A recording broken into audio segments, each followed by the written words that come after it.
Ici Satou. Le mot désert me fait penser aux mille et une nuits. Un tapis volant, un génie dans une lampe, chevauchant un chameau, emporté par une tempête de sable et atterrissant dans une cité mirage. Tout cela est très mystique et excitant. 1, 2, 3. Seulement 10 golems géants? Ne me sous-estimez pas. Rejetant ses cheveux lavande par-dessus son épaule, Arisa tendit son bâton vert émeraude, fabriqué avec une branche claire de l'arbre monde. Elle le pointa au-delà des dunes de sable qui miroient dans la brume de chaleur, où 10 golems de 6 mètres chargeaient vers elle, soulevant du sable. Désintégration. Quelques instants après avoir parlé, un sort avancé de magie de l'espace jaillit de son bâton, formant des vagues spatiales qui submergèrent les golems. Whoop! Dans un étrange bruit de succion, des morceaux du torse des golems disparurent. MVA, MWA, MOWA. Les derniers cris des golems résonnèrent tandis qu'ils s'effondraient. Je les avais créés avec objets de pierre et créations de serviteurs de la terre, mais malgré leur niveau 30, ils avaient été détruits aussi facilement que du papier mâché. À ce rythme, Arisa pourrait probablement affronter l'armée d'une ville entière sans être blessée. Et, du gâteau. Faisant tournoyer son bâton vert, Arisa afficha un sourire triomphant. Elle portait une tenue mignonne de Magical Girl, mais son expression la faisait plutôt ressembler à un personnage secondaire malchanceux. Arisa, incroyable? Un morceau de viande, monsieur. Tama, avec ses cheveux blancs courts, ses oreilles et sa queue de chat, et Pochi, avec sa coupe au carré brune, ses oreilles et sa queue de chien, accoururent pour féliciter Arisa. Nous étions dans le désert à l'ouest de Labyrinth City pour tester leur nouvel équipement, alors elles portaient aussi leur nouvelle armure ronde intégrale. J'avais misé sur l'oricalque dans l'alliage qui composait cette nouvelle armure. Contrairement au prototype bleu, celle-ci était d'un or étincelant. L'intérieur était fait de la peau argentée résistante au choc du poisson monstre géant. C'était un peu trop voyant, alors je leur avais fait porter le prototype d'armure ronde avec un plaquage simple à notre retour à Labyrinth City. Comme nous ne prévoyions pas de combat rapproché aujourd'hui, ils ne portaient pas de casque, ce qui aurait limité leur vision. Arisa, attention. Quoi? Ouais. Arisa fut emportée par le raz de marée de sable créé par sa propre magie. Elle n'avait pas dû ériger de mur de défense de magie spatiale. J'utilisais ma main magique, une sorte de télékinésie magique, pour la sortir du sable. Tama et Pochi s'étaient rapidement enfuis et se cachaient derrière Nana. Burk, mon mouf Sissi est tout crasseux. Merci, maître. Je déposai Arisa, couverte de sable, et utilisai la magie quotidienne pour la nettoyer. Une inspection rapide confirma que son armure de style Magical Girl était intacte. J'avais également transformé les pièces métalliques de celle-ci en alliage d'oricalque, pour qu'elles soient d'un or scintillant comme celles de Pochi et Tama. Arisa, ça va? Lisa, une fille écailleuse aux cheveux cramoisis tressés dans le dos, s'agenouilla devant Arisa pour la surveiller. Sa queue caractéristique et les écailles oranges autour de ses mains et de son cou étaient dissimulées par son armure. Fabriquer une armure métallique capable de dissimuler sa queue était assez difficile. Pour combler les trous, j'avais combiné un alliage d'oricalque flexible et du tissu tissé à partir de la peau argentée d'un poisson monstre géant. Je vais bien, j'ai juste baissé ma garde un peu trop tôt. Arisa sourit à Lisa, l'air inquiet. Maître, j'ai terminé l'évaluation de la nouvelle fonction forteresse de l'armure et des capacités de déplacement du bouclier flottant de magie spatiale, je vous rapporte. Nana, un homoncule ressemblant à un humain d'âge scolaire, fit son rapport avec son air impassible habituel. Le mur de défense de sa nouvelle armure la protégeait parfaitement de la vague de sable, si bien qu'aucune mèche de sa longue chevelure blonde ne dépassait. J'avais installé cette fonction forteresse pour résister aux attaques de monstres géants comme les maîtres de zone. Elle utilisait des composants de sorts de magie spatiale comme piles dimensionnelles et déracinateurs, créant ainsi un mur de défense transparent de 9 mètres de haut et de 15 mètres de large, capable de stopper les attaques de grande envergure, quelle que soit la force physique de l'utilisateur.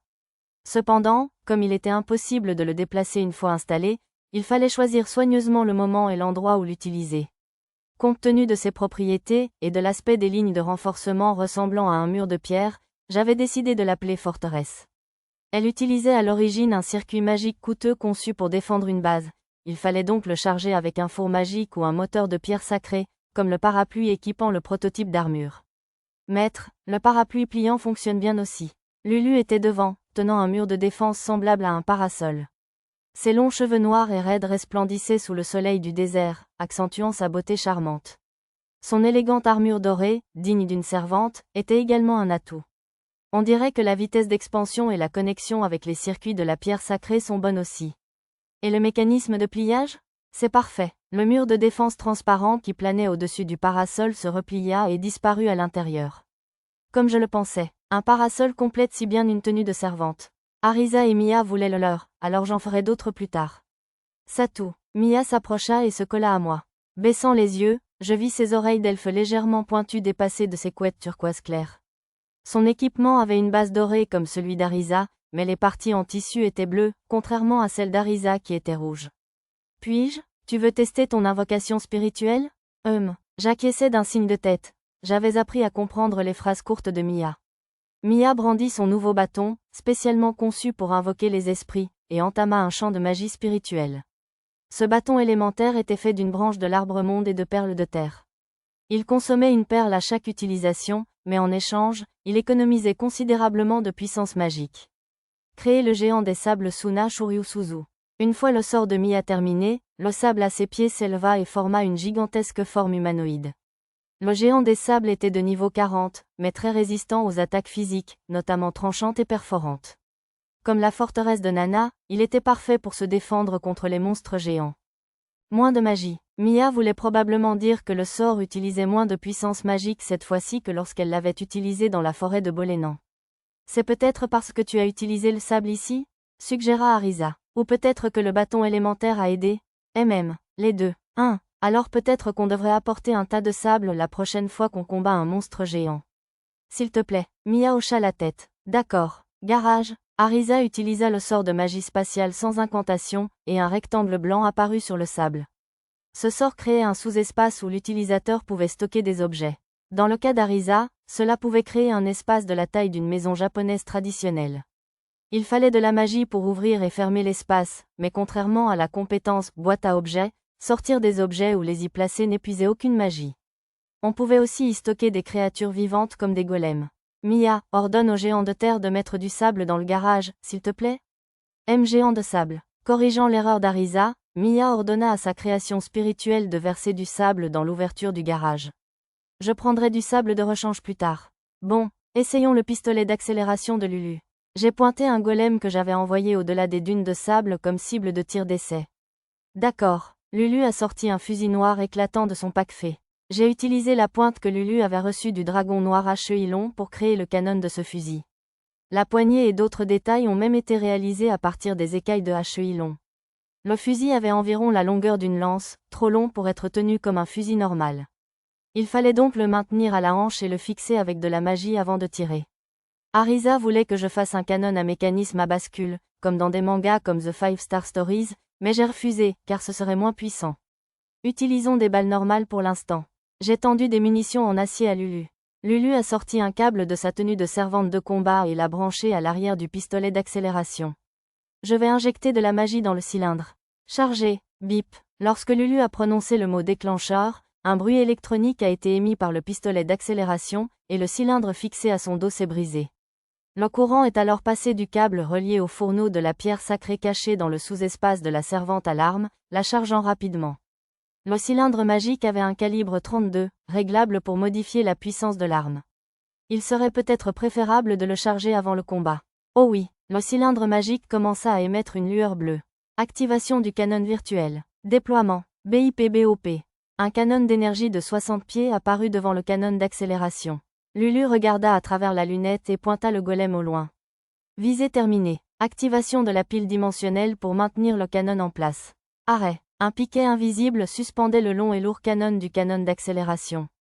Il serait probablement préférable de stabiliser le canon avec la pile dimensionnelle avant d'activer le canon virtuel. J'ai noté cette note dans l'onglet mémo de la rubrique réseaux sociaux. Activation du cercle magique d'accélération. Accélération. Bip. Le canon d'accélération reçut 3 balles d'énergie de la jauge du cylindre magique, et 3 cercles magiques apparurent autour du canon. Tir. Lulu appuya sur la détente du canon d'accélération. Un grand boom retentit lorsque la balle sortit du canon, laissant une traînée rouge dans l'air en touchant sa cible et en réduisant le golem en miettes. Il est bien plus puissant que les armes que tu as utilisées jusqu'à présent. Avec 3 cercles magiques d'accélération, il peut atteindre des vitesses subsoniques. J'avais utilisé le sort porte d'accélération, tiré d'un des parchemins reçus lors de la demande de collecte déposée à la Guilde des Explorateurs. J'avais ajouté le canon virtuel jetable en raison de la distance nécessaire pour accélérer la balle avec porte d'accélération et de la façon dont l'accélération soudaine brûlerait le canon. J'avais aussi presque terminé la création d'une forteresse flottante avec 5 canons magiques. Mais vu la puissance et la magie nécessaires à ce projet, j'avais donné la priorité à ce canon d'accélération. Subsonique, hein? Allez, fais quelque chose qui pourrait au moins surpasser un canon électrique. Comme d'habitude, Arisa lança nonchalamment une suggestion ridicule. Un canon électrique? Ils sont rapides, déjà? J'ai entendu dire qu'ils peuvent atteindre Mach 20. Ça a l'air complètement fou. Je ne peux pas le faire aller 20 fois plus vite. Sur ce, j'inspectais le canon d'accélération de Lulu. Grâce au canon virtuel, le vrai canon n'a que légèrement chauffé, sans aucun dommage aux composants. Comment était le recul, Lulu? Absolument pas, monsieur. C'est très différent de tous les fusils à munitions réelles que j'ai utilisés jusqu'à présent. Il n'avait donc pas de recul? Je devrais peut-être essayer de le rendre encore meilleur qu'un railgun, alors. Il faudrait que je teste moi-même quelques trucs d'abord. Mais comme il faut tirer avec le canon si bas, c'est un peu difficile à viser. Et je pense qu'il risque d'être facilement affecté par le vent. Je vais ensuite améliorer les organes de visée. Et je pourrais peut-être stabiliser la trajectoire des balles grâce aux rayures. J'avais choisi de ne pas utiliser de rayures, des rainures en spirale creusées à l'intérieur du canon, cette fois-ci afin d'atteindre des vitesses subsoniques. Si je voulais améliorer l'accélération et la précision, je devrais peut-être ajouter des rayures au canon virtuel. Ainsi, le canon lui-même ne subirait aucune usure. Plus importante encore, maître, pourriez-vous supprimer tous ces bips et ces bips? Ça ne facilite pas la compréhension de ce qui se passe? Je ne sais pas, ça gâche un peu le côté cool. Attendez, vraiment? J'ai regardé Lulu pour confirmation, et elle a hésité, puis a légèrement hoché la tête. D'accord, je vais voir si j'arrive à le faire parler, alors. Laissez la grande Arisa choisir les répliques pour le tir, etc. Je ne sais même pas encore si ça va marcher. Elle s'emporte toujours. Si je trouvais un moyen de produire des clips vocaux, je pourrais peut-être créer des outils pour Incanter des sorts et ce genre de choses. Maître, je souhaite aussi tester la nouvelle épée flexible de fondation, je vous prie. Sur ce, Nana créa une épée transparente avec sa capacité de fondation. Elle était basée sur le code du sort de magie pratique bouclier flexible, mais modifié pour produire une épée. Elle servait principalement à parer et à repousser les hordes d'ennemis, elle ne fonctionnait donc pas contre des adversaires plus forts. Au mieux, l'épée était à peine aussi solide qu'une épée de fer forgée par moi, mais comme elle était basée sur le code du bouclier, elle était assez robuste. Je vais créer un golem pour que tu puisses la tester. Compris, je le déclare.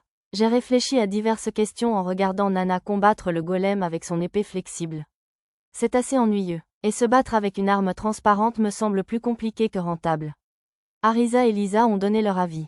De toute façon, c'est juste pour le soutien, alors ça me semble correct, non? Comme elle se déplaçait de manière semi-automatique, l'utilisateur n'était pas trop sollicité, mais ses mouvements étaient aussi faciles à lire. Mais j'ai pensé que c'était un juste compromis, cet équilibre semblait préférable. Nos améliorations avancent bien. Bon, battre un maître d'étage a l'air difficile, alors je veux m'assurer que vous êtes tous aussi bien équipés que possible. J'ai hoché la tête vers Arisa, l'air satisfait, puis j'ai regardé les autres. Ils étaient tous devenus encore plus forts depuis leur premier combat contre un maître de zone, un mois plus tôt. Ils s'étaient réentraînés auprès des maîtres elfes de la forêt de Bolénan, avaient appris de nouvelles techniques et amélioré leur coopération. Les elfes m'ont également aidé à créer de nouveaux équipements. Après avoir sauvé Zarigon et vaincu un maître de zone, ils ont continué à progresser. Au niveau 47, ils en avaient vaincu plus d'une vingtaine, ce qui, combiné à ceux que j'avais vaincus seuls, signifiait que nous avions exterminé la plupart des maîtres de zone de la strate supérieure du labyrinthe. Nous allions probablement devoir bientôt nous mettre à chasser dans la strate intermédiaire. Notre orphelinat privé et notre soupe populaire à Labyrinth City fonctionnaient quasiment tous seuls, sans aucune aide de ma part, si ce n'est financièrement, ce qui m'a permis de me concentrer pleinement sur l'entraînement de mon groupe et l'exploration du labyrinthe. Nous lancions des cours pour les enfants qui voulaient aussi devenir explorateurs, mais comme j'avais embauché du personnel pour les gérer, il n'y avait plus grand-chose à faire de mon côté. Il me restait d'autres terrains et bâtiments que j'avais achetés en plus de notre manoir, alors j'envisageais d'ouvrir une école d'explorateurs, mais ce n'était pas encore prévu. Il me faudrait probablement d'abord trouver des terrains de chasse où les élèves pourraient s'entraîner sur le terrain. Voilà pour les tests du nouveau matériel. Arisa et Mia, vous devez apprendre 5 nouveaux chants chacune. Ça vous va? D'accord. Bien sûr, les appareils de fabrication que j'utilisais pour développer de nouveaux équipements ne pouvaient pas produire de circuits magiques à angle droit, ils n'étaient donc pas adaptés à la fabrication d'outils magiques nécessitant une certaine durabilité, comme des armures et des armes. Du coup, je les ai utilisés pour produire des prototypes, mais j'avais encore besoin de la magie d'Arisa et Mia pour les finitions. Des chaussures volantes? C'est vous qui les avez fabriquées?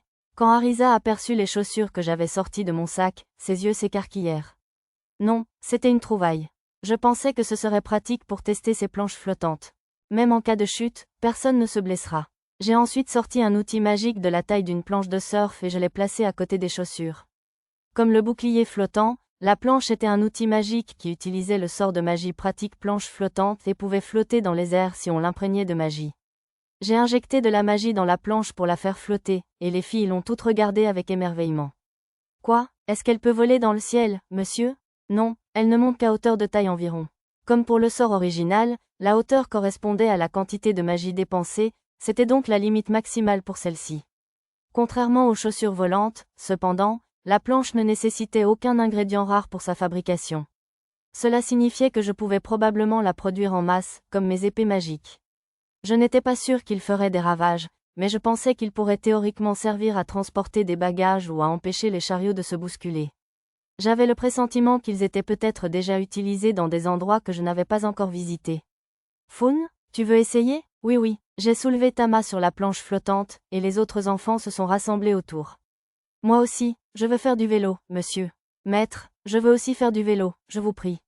J'ai accepté que chacun d'eux essaie de le faire avec mon aide avant de voler seul. Pendant ce temps, j'ai sorti l'outil magique suivant et je l'ai posé sur une dune. C'est quoi celui-là? Un prototype que j'ai développé avant de fabriquer le pistolet d'accélération de Lulu pour tester le circuit magique. Je pensais que c'était une sorte de porte bizarre. Comme le sort original s'appelait porte d'accélération, j'avais transformé ce prototype en un cadre hexagonal pour le tester. Essaie de lancer une pierre à travers. Waouh, c'est amusant. Dès que la pierre lancée par Arisa franchit la porte d'accélération, elle fila à toute vitesse. Tu pourrais peut-être t'en servir comme catapulte? Genre, Sato, on part? Exactement. J'imitais une réplique tirée d'un anime de mecha bien connu, et Arisa hocha rapidement la tête, comme si j'avais lu dans ses pensées. J'avançais donc en trottinant jusqu'à la porte d'accélération et la franchissais. J'eus l'impression d'être tiré par mon corps, et je filais à une vitesse d'environ 70 km à l'heure. Maître, Arisa m'a informé que vous développez un outil magique permettant une accélération rapide sur le champ de bataille. Permettez-moi de vous aider à le tester. À mon retour, je fusillai Arisa du regard pour s'être amusée aux dépens de Lisa, toujours aussi sérieuse. Arisa se cachait derrière Lulu, l'air désolé. Elle ne s'attendait probablement pas à ce que Lisa la prenne au sérieux. Ça te dirait de m'aider, alors? Lisa acquiesça avec enthousiasme. Dès que Lisa et moi avons commencé à le tester, Pochi, Tama et Nana se sont alignés pour nous aider. Même l'arrière-garde s'est jointe à eux pour mesurer les distances. Fonce. Tenant une planche flottante, Tama a franchi 3 portes d'accélération, fonçant à une vitesse subsonique. Une seule porte offrait une vitesse considérable, mais en testant sa capacité, nous avons déterminé que mon groupe pouvait encaisser jusqu'à 3 portes d'accélération avec renforcement corporel, en place grâce à leur physique surhumain au niveau 47. Évidemment, comme rouler à des vitesses supersoniques serait dangereux pour leur corps, je leur ai interdit cela. Bien sûr, même les vitesses subsoniques restaient dangereuses, alors je leur ai fait porter un gilet pare-balles et des casques pour plus de sécurité. Paf! Alors qu'ils roulaient sur la planche flottante, Tama s'est écrasé contre une dune de sable. Arisa, jusqu'où? A crié Tama. Voyons voir. 1100 mètres. Youpi, un nouveau record. Saleh, félicitations. Équipé d'un mégaphone, Arisa annonçait les chiffres d'un appareil de mesure. Génial, Tama, monsieur. Je ne perdrai pas non plus, monsieur. Faisant tournoyer ses bras, Pochi accéléra et sauta dans la porte d'accélération. Il y eut un petit pop, et Pochi s'élança. Ah! Perdant l'équilibre en plein vol, Pochi partit en vrille et s'écrasa dans le sable. Avant cela, le mur de défense sphérique de son armure ronde s'était activé et elle allait probablement bien. Effectivement, elle sortit du sable en s'agitant. PFF. J'ai échoué, monsieur. Elle se secoua comme un chien, le sable giclant dans toutes les directions. 940 mètres, Pochi. Meilleure chance la prochaine fois. J'ai honte, monsieur. Ne vous inquiétez pas, Pochi. Je ferai mieux la prochaine fois, monsieur. Pochi prit la pause et revint en courant pour défier à nouveau le record de Tama. Lisa et Nana tentèrent ensuite l'expérience, mais toutes deux étaient plus lourdes que Tama et Pochi, elles atterrirent donc à environ 60 mètres. Ouah, sire! Dès qu'elle se lança à nouveau, Pochi partit en vrille. Son expression était franchement joyeuse. Je me dis qu'elle avait dû se déséquilibrer volontairement cette fois. Maître, déjà en posture de coureur, Tama me regarda avec des yeux pétillants. Elle voulait probablement tenter une vrille comme Pochi.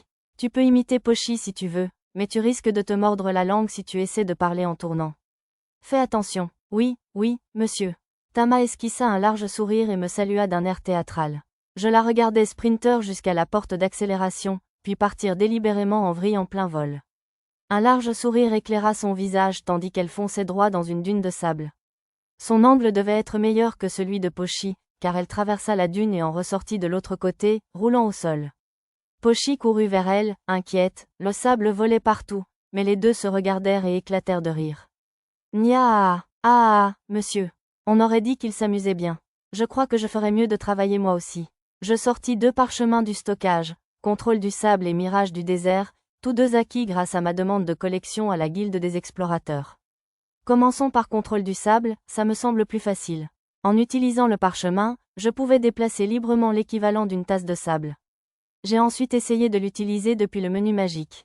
Cette fois, la quantité de sable affectée était considérablement plus importante. Waouh, MRRR? En voyant le sable bouger, Arisa et Mia ont poussé des cris de surprise. Même Lulu, qui me surveillait depuis le début, est restée bouche bée. Désolé. Après m'être excusé auprès des 3, j'ai continué à tester le nouveau sort, créant des murs et des statues de sable. Le premier ne mesurait qu'environ la moitié de la taille des barrières que je pouvais créer avec le sort de magie de la terre-mur, et les statues demandaient une certaine concentration pour conserver leur forme. Intrigués par les créations de sable, les autres enfants se sont rassemblés autour d'eux avec curiosité. Ça n'a pas l'air super utile. Ouais, ça peut faire des trucs comme ça aussi, mais ce n'est pas très pratique. J'ai fabriqué une épée avec du sable, je l'ai fouettée comme un fouet et je l'ai transformée en d'autres armes, comme une hache et une lance. Dis donc, tu pourrais fabriquer une sorte de lame à haute fréquence? Arisa a fait une suggestion intéressante. Bien que je n'ai pas réussi à fabriquer la lame à haute fréquence, j'ai découvert que je pouvais faire vibrer le sable à l'extérieur de l'arme tout en déplaçant le reste, créant ainsi un effet de tronçonneuse. C'est génial, on pourrait appeler ça tronçonneuse de sable.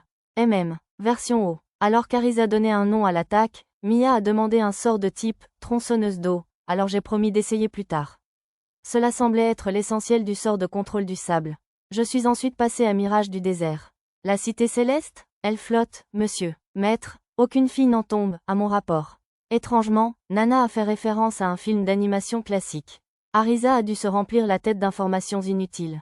Ils ont recommencé à recréer toutes sortes de scènes mémorables, Mia produisant des pigeons voyageurs grâce à la magie spirituelle, Arisa faisant semblant de jouer de la trompette, etc. Alors je les ai ignorés et je suis retourné tester le nouveau sort. Donc, ça agrandit juste l'échelle, je suppose? Quand j'ai utilisé Mirage du désert dans le menu magique, la ville semblait un peu plus grande et plus réaliste, mais c'était tout. Cela demandait une quantité surprenante de magie. Et, maître, Arisa m'a tiré par la manche. Ce mirage est devenu réel? Waouh, vous avez raison. Un mirage avec une forme physique réelle semble contradictoire, à mon avis. Je vais aller voir. J'ai utilisé course aérienne pour m'envoler vers la ville flottante. Un mirage normal s'éloigne à mesure qu'on s'approche, mais j'ai réussi à entrer dans celui-ci sans problème. Comment est-il? Toujours inquiète, Arisa m'a contacté avec le sort de magie spatiale téléphone. Les bâtiments sont très mille et une nuits, mais je peux les toucher, et on dirait que de l'eau coule dans les canaux. Ma carte indiquait que cette zone n'existait pas, comme lorsque j'étais dans une prison fantôme créée par la magie des ombres. J'ai utilisé course céleste pour explorer le mirage d'en haut et j'ai confirmé qu'il n'y avait personne dans la ville. J'ai inspecté quelques maisons et le palais au centre, mais il ne semblait pas y avoir de meubles ni rien de tel non plus. En consultant mon journal, j'ai découvert que j'avais acquis plusieurs nouveaux titres. Plus grand que titre acquis, maître de la tour, titre acquis, maître de la cité des mirages, titre acquis, seigneur des illusions, titre acquis, maître de l'autre monde, titre acquis, seigneur de l'autre monde comme d'habitude, il y avait des titres étranges mélangés. Mais puisque c'est un parchemin, ça devrait être un sort intermédiaire, non? C'est peut-être une sorte de magie de l'espace, pas de magie de la lumière? Arisa avait raison. J'ai sélectionné Mirage du désert dans le menu magie et j'ai consulté ces informations détaillées sur l'art. Avancé. Quoi? Apparemment, c'est un sort de magie composite avancé. En fait, c'était un mélange de 3 magies, lumière, ombre et espace. Pas étonnant qu'il nécessite autant de PM. Avancé? Mais je croyais que les parchemins ne pouvaient contenir que des sorts intermédiaires et inférieurs. En effet, l'atelier de parchemin du vicomte Siemon que je fréquentais ne pouvait pas du tout fabriquer de parchemin de magie avancé, et encore moins un mélange de 3 magies. C'est peut-être parce qu'il provient d'un labyrinthe. Le labyrinthe de la tempête de sable, où ce parchemin a été trouvé, n'existait plus, mais il pourrait en rester d'autres. Outre la guilde des explorateurs, j'ai décidé de faire appel à la guilde des marchands pour tenter de récupérer d'autres parchemins d'autres contrées. L'espace d'un instant, au cœur de la cité Mirage, j'ai cru apercevoir une silhouette d'enfant. J'ai aperçu un éclair violet près de leur tête, pensant qu'Arisa avait peut-être utilisé la magie spatiale, mais sa position n'avait pas changé sur mon radar. Rien d'autre n'était visible sur mon radar ni sur ma carte, peut-être que mes yeux me jouaient des tours. Qu'est-ce qui ne va pas? Non, rien. Il faisait extrêmement chaud et lumineux dans le désert, ce genre de choses devait arriver tout le temps. D'accord. Après cela, j'ai essayé de fabriquer des golems et autres objets, et j'ai découvert que le mirage que j'avais créé pouvait être maintenu. Cependant, cela coûtait environ 100 PM par minute, ce qui le rendait probablement impossible pour quiconque d'autre que moi, car ma magie se régénérait à un rythme insensé de 180 PM par minute. Les sorties ne pouvaient être ouvertes que par le créateur du mirage, même à l'intérieur, ce qui pouvait probablement servir à des fins diaboliques. Cependant, la magie spatiale d'Arisa permettrait de s'échapper de l'intérieur du mirage, ce qui impliquait qu'il serait impossible d'y piéger des démons ou d'y téléporter des monstres. Techniquement, il pourrait probablement servir d'espace de stockage de grande capacité, mais j'avais déjà mon système de stockage illimité. Au mieux, peut-être serait-il utile comme hébergement temporaire pour les réfugiés ou pour emprisonner les bandits capturés. Papillon, après avoir testé les nouveaux sorts et équipements, alors que nous faisions une pause à l'ombre d'un petit dirigeable que j'avais fabriqué à partir du stockage, Tama trouva un papillon rouge vif. Dans le désert, on peut voir à travers de l'autre côté. Arisa et Lisa inclinèrent la tête vers lui. On ne peut pas le toucher? Ah, il s'est enfui, monsieur. Tama tenta d'attraper le papillon, mais sa main le transperça. D'après mon art, c'était une apparition inoffensive appelée papillon fantôme. Sous nos yeux, il se divisa en deux, puis en trois. Tama et Pochi poursuivirent chacune un papillon fantôme différent. La fuite des papillons devait avoir éveillé son instinct animal. Pochi s'accroupit à quatre pattes, la queue battante, fixant sa cible. Salut, monsieur. Pochi bondit sur le papillon fantôme, puis disparut soudainement. Pochi, elle avait dû se retrouver coincée dans des sables mouvants. J'utilisais téléportation pour me téléporter à l'endroit où elle avait disparu, puis je plongeais dans le sable à sa poursuite. Mon radar indiquait sa position, mais je ne parvins pas à la repérer avec ma main magique. Armure magique assistée. Je m'entourais de magie, empêchant le sable de me pénétrer les yeux et le nez tandis que je me frayais un chemin à travers les sables mouvants pour poursuivre Pochi. Bientôt, je sortis de l'obscurité sablonneuse pour accéder à un espace ouvert. Activant le sort de magie pratique lumière de mana depuis le menu magie, j'illuminais les alentours. Le sable continuait de tomber du plafond et coulait au fond de la grotte comme de l'eau, où je trouvais Pochi inconsciente. Pochi, la soulevant, je vérifiais qu'elle n'était pas blessée. Miaou, derrière moi, Tama heurta le sol avec un bruit sourd. Elle avait dû plonger dans le sable à ma poursuite. J'utilisais le sort de magie spatiale téléphone pour contacter Arisa. Dieu merci, Lisa était sur le point de se jeter à l'eau après toi, malgré tous mes efforts pour l'en dissuader. Vous allez bien toutes les trois, n'est-ce pas? Ouais, attends là, on revient bientôt. D'accord. À en juger par ma carte, on aurait dit que Nana retenait Lisa de se jeter à l'eau après Tama. Pochi, MMMRGH. Tama, les yeux de Pochi s'ouvrirent brusquement. Ah, maître, monsieur. Pochi se leva d'un bond. Tu as mal? Tu peux respirer? Pochi va bien, monsieur. À ces mots, je portais une main à ma poitrine et soupirais de soulagement. Bon, allons. En commençant à parler, je remarquai que Tama fixait la caverne, les oreilles au garde à vous. Qu'est-ce qui ne va pas? Il y a quelque chose, monsieur? Il y a quelque chose de bizarre. L'instinct de Tama avait presque toujours raison dans ces situations. J'ai regardé dans la même direction et les mots « barrière »,« cœur de la ville »,« mode isolation » sont apparus sur mon écran de réalité augmentée. Il devait y avoir une barrière invisible. En consultant ma carte, j'ai vu un espace vide de l'autre côté. Tu veux y jeter un œil? Oui, monsieur. Je les ai emmenés tous les deux vers la barrière. En tendant la main, j'ai senti comme un léger mur d'air. Comme pour les autres barrières que j'avais trouvées auparavant, je les traversais facilement. J'ai utilisé « Rechercher sur toute la carte » dans le menu magique pour obtenir des informations sur cette partie vide. Il y avait une porte cachée au fond de la vaste pièce, avec un escalier en colimaçon de l'autre côté menant à une pièce plus basse. C'était sûrement là que le cœur de la ville était conservé.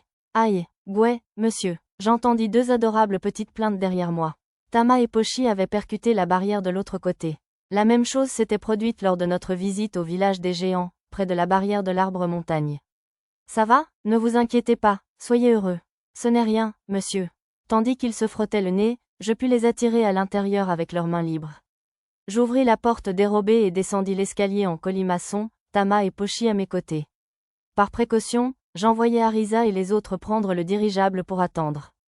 Étincelant. Très joli, monsieur. Au pied de l'escalier se trouvait une salle en forme de dôme d'environ 45 mètres de diamètre. Un objet blanc cristallin, brillant et multiforme, flottait au-dessus d'une zone légèrement surélevée en son centre. Il ressemblait exactement au cœur de la ville que j'avais aperçu sous le château de Munno. Effectivement, mon écran de réalité augmentée affichait « Cœur de la ville, Fétaria ». Un escalier bas menait au cœur, entouré de canaux de pierre luisants, mais l'eau semblait gelée. Le cœur de la ville scintillait faiblement, sa lumière terriblement faible. Je suis monté en haut des escaliers menant au cœur, mais il n'a pas réagi. Au château de Munno, le cœur de la ville m'avait parlé. Oh, mais en regardant la barrière, j'avais vu les mots « barrière »,« cœur de la ville »,« mode isolation ». Attendez une minute. Oui, monsieur. Faisant signe à Tama et Pochi de rester en arrière, je m'approchai encore plus du cœur de la cité. Il ne réagissait toujours pas, alors je pris mon courage à deux mains et essayai de le toucher. Au cas où, je laissais le champ de mon nom vide.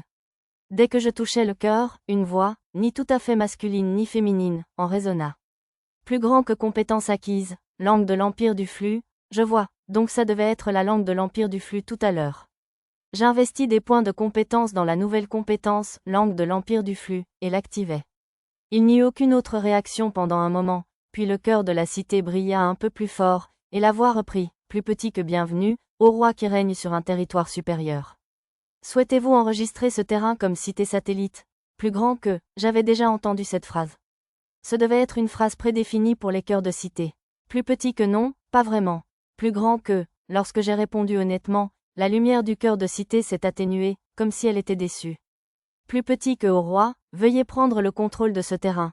Plus petit que pourquoi? Plus petit que une permission du Seigneur est requise pour lever le mode d'isolement. Plus petit que, n'êtes-vous pas déjà isolé? Plus petit que le mode d'isolement signifie être coupé du réseau de veines souterraines. Plus grand que, je comprends. C'est donc en gros comme un mode autonome. Plus petit que y a-t-il un problème à rester en mode d'isolement? Plus petit que si la source de mana est coupée alors que nous ne sommes pas connectés au réseau de veines souterraines, nous épuiserons la magie accumulée pendant la période de rotation 72. Sans source de pouvoir magique, l'unité du cœur de la cité se désintégrera à nouveau. Plus grand que, le cœur de la cité s'estompa faiblement. Arisa avait mentionné un jour que personne n'avait entendu parler de la création de nouveaux cœurs de cité depuis l'époque de l'Empire Flux. Ce serait dommage de perdre un précieux cœur de cité par manque de pouvoir magique. Plus petit que d'accord. Je vais enregistrer cet endroit comme ville satellite, alors. Plus petit que compris. Plus grand que, une lumière se forma autour de ma tête, et une couronne de cristal bleu s'y manifesta. À travers le cœur de la cité, je sentis la source de mana de cette terre renouer avec les veines souterraines. Comme il avait été laissé seul si longtemps, il y eut une résistance considérable lorsque la source se reconnecta. Globalement, c'était très étrange. Heureux, il a gagné en luminosité, monsieur. Tama et Pochi semblaient enthousiasmés par la transformation du cœur de la cité. Même s'ils ne comprenaient pas ce que disait le cœur en déclin, le duo bienveillant semblait s'en inquiéter. Plus petit que enregistrer d'autres administrateurs adjoints, plus grand que, le cœur de la cité, d'un bleu éclatant, scintillait alors vivement. Plus petit que qu'est-ce qu'un administrateur adjoint, plus grand que, le cœur de la cité expliqua qu'il s'agissait de tous les nobles ayant la pairie. Plus petit que les administrateurs adjoints bénéficient-ils de privilèges spéciaux, plus petit qu'un administrateur adjoint dispose d'un terminal et peut l'utiliser pour communiquer, ainsi que pour utiliser les pouvoirs du cœur de la cité relatifs à son autorité. Plus grand que, communication entre terminaux. À quelle distance peuvent-ils communiquer? À l'intérieur de la ville et de ses environs immédiats. Si l'émetteur est proche du cœur de la ville, il peut transmettre n'importe où sur le territoire. Ce n'était pas très loin. Sans compter que cela coûtait bien plus de PM que des sorts comme téléphone. Je supposais qu'il utilisait le sort de magie pratique signal. J'imaginais bien mes enfants jouer au Tokiwoki, mais si c'était juste pour le plaisir, il serait probablement plus logique que j'utilise mon équipement de production prototype pour créer un outil magique de communication. Par curiosité, j'ai demandé si je pouvais nommer Tama et Pochi administrateurs adjoints, mais il m'a répondu que les esclaves n'étaient pas éligibles. Souhaitez-vous annuler le contrat d'esclavage? Pouvez-vous le faire? Oui. Souhaitez-vous continuer? Non, pas maintenant. Si je mettais fin à leur contrat sans leur en parler au préalable, j'imaginais les filles bêtes me supplier de ne pas les abandonner, alors j'ai décidé d'en rester là pour le moment. J'ai aussi demandé si le cœur de la cité était capable de supprimer un geste, mais malheureusement, il m'a répondu que c'était impossible. Plus petit que reconnexion avec un espace de stockage séparé terminé. Affichage de la liste du contenu. Plus grand que, un panneau semi-transparent s'est affiché devant le cœur de la cité, et une porte dorée est apparue derrière. Miaou, une porte, monsieur. Apparemment, c'est un espace de stockage.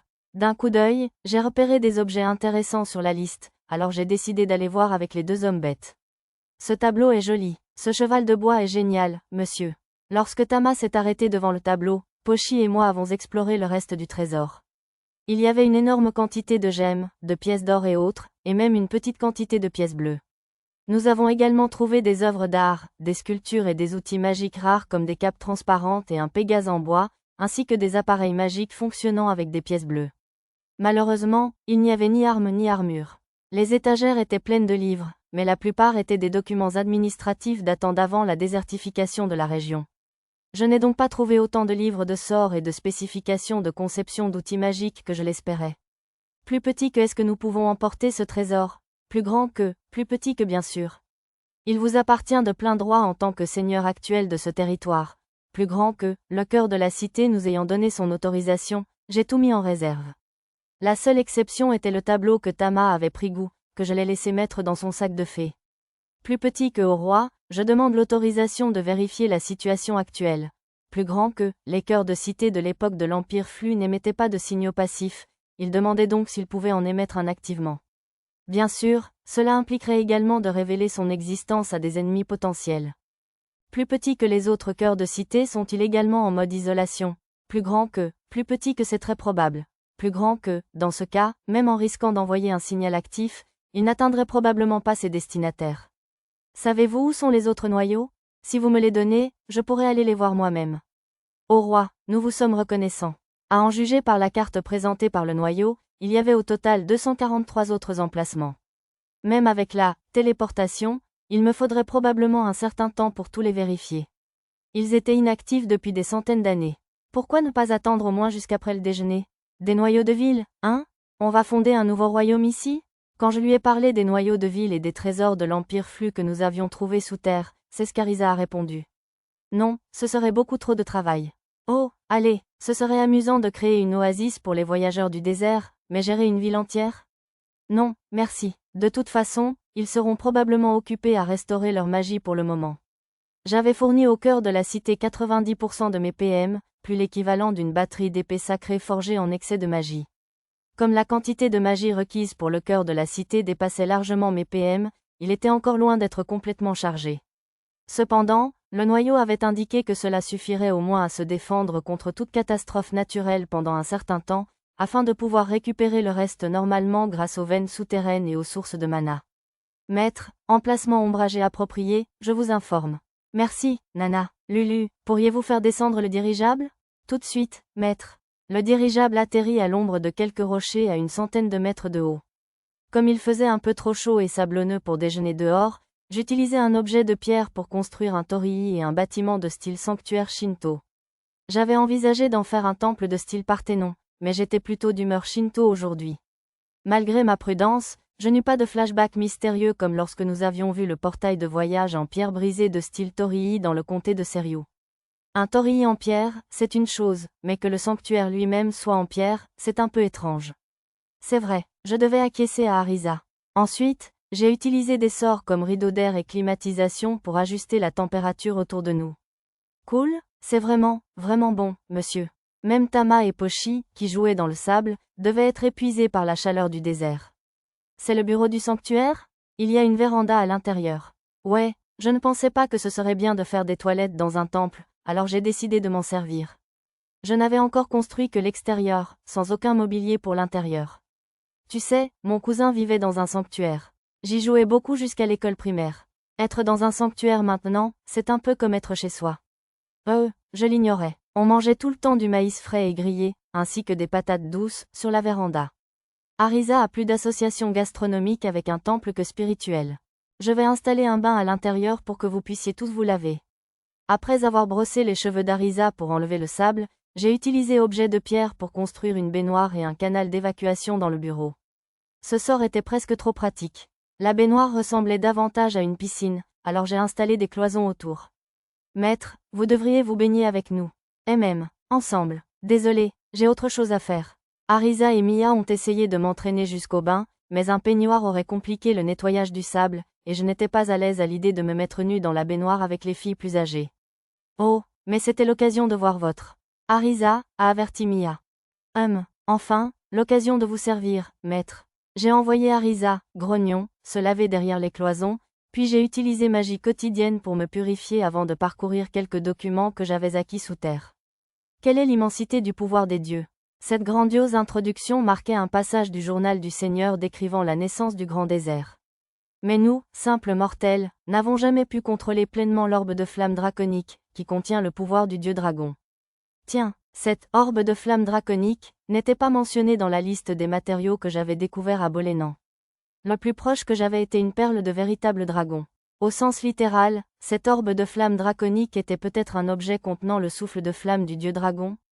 Tout a été réduit en cendres. Les forces du Seigneur démon, nos armées et nos villes, et la terre même de l'Empire ont brûlé, et même notre veine souterraine a été détruite. Je doute que le jour vienne où l'homme puisse à nouveau vivre sur cette terre. Le journal s'arrêtait là. Il n'y avait ni eau ni rien dans la salle du cœur de la cité, donc le Seigneur avait dû abandonner le cœur et partir. Tiens, mais lorsque j'ai restauré le cœur depuis le mode isolation, il a pu se connecter à la veine souterraine sans problème. Enfin bref, plus importante encore, je voulais examiner cette orbe de flamme draconique à l'allure dangereuse.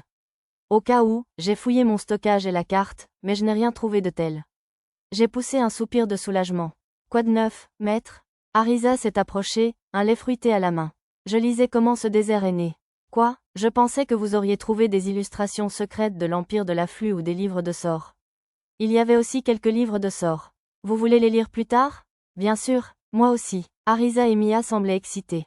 Séchant les cheveux encore humides de Mia avec une serviette, je leur ai demandé si elles avaient des envies pour le déjeuner.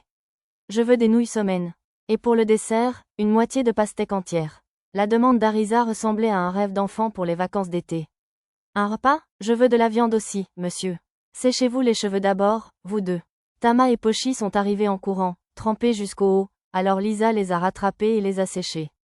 D'accord, mais peut-être que tu pourrais aussi t'habiller en premier, Lisa. Du somen et de la viande, hein? Alors, que dirais-tu de porc char et sciu, d'omelette et de dés de concombre et de tomates? Ça ressemble à un plat de nouilles froides classique. Des nouilles froides, ce serait bien aussi.